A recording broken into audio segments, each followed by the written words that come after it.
Hi again. I want to start with the items in the cognitive busy box that are centered around reminiscence therapy.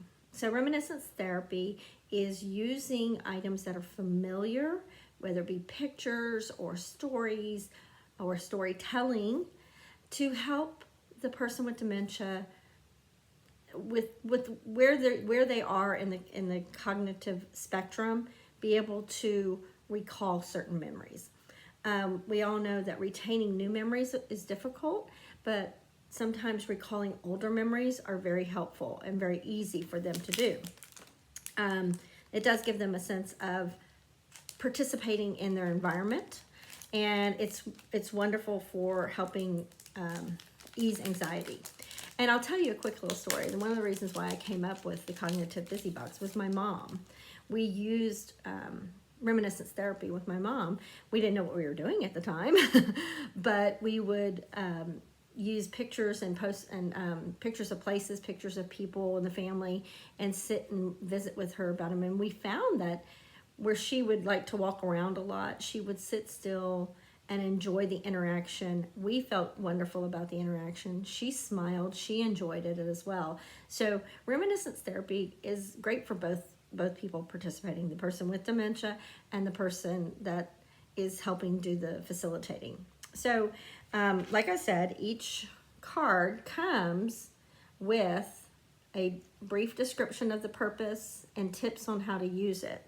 So these are, and every box is a little bit different, but these boxes hold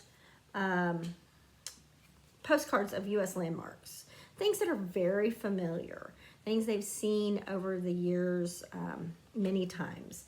So you might start with a picture of the Hollywood sign. Very recognizable. Most people know where this is, where, you know, or if they haven't seen it in person, they've seen it on movies for sure, TV shows a long time ago. So you can start with storytelling. Maybe there was a time you went to California and you saw the Hollywood sign in person. Now I will caution you not to do the "Mom, remember when we went here? Dad, do you remember the time we climbed all the way up to the Hollywood sign?" Things like that. You may be setting yourself up for failure on that one and make them frustrated. So instead of using a "remember when" type of setting, you can start with a story, and you can say, "I went to California one time and I saw this in person." So you never know what they might be able to come back at you with. They may say, "I remember that trip," and things of that nature. We were doing this exercise one time with a gentleman, and we came across the Golden Gate Bridge, and he, clear as a bell, said, "That is the Golden Gate Bridge." And the staff at the facility had told me he didn't really remember. He didn't really say a lot of things. He said yeses and nos, and family really couldn't get him to recall anything. So that was a really big moment. So pictures can do that, and storytelling just builds the connection. So I really encourage you to use things like that. You know, I'm from Texas, as you may notice from my accent, and you know, this is remember the Alamo. That might be an appropriate time to say remember.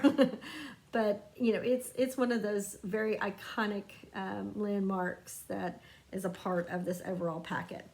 So there's that. And then if you chose to personalize your cognitive busy box and sent us 6 pictures, we give you the tips on how to play a matching game.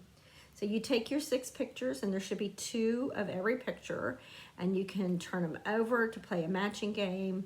You can put them on with pieces of paper and ask them to draw a line between the ones that match. There's all kinds of little games you can play with this, along with using it as reminiscence therapy. These are my puppy dogs. That's Rock, and that's Steffi. Rock is actually a certified therapy dog, and we take him to facilities, and he really enjoys it. I got him as a puppy when I was still an executive director in a building, and so he's kind of grown up in senior living. So But that's the portion of the box that's centered around reminiscence therapy. I hope this helps.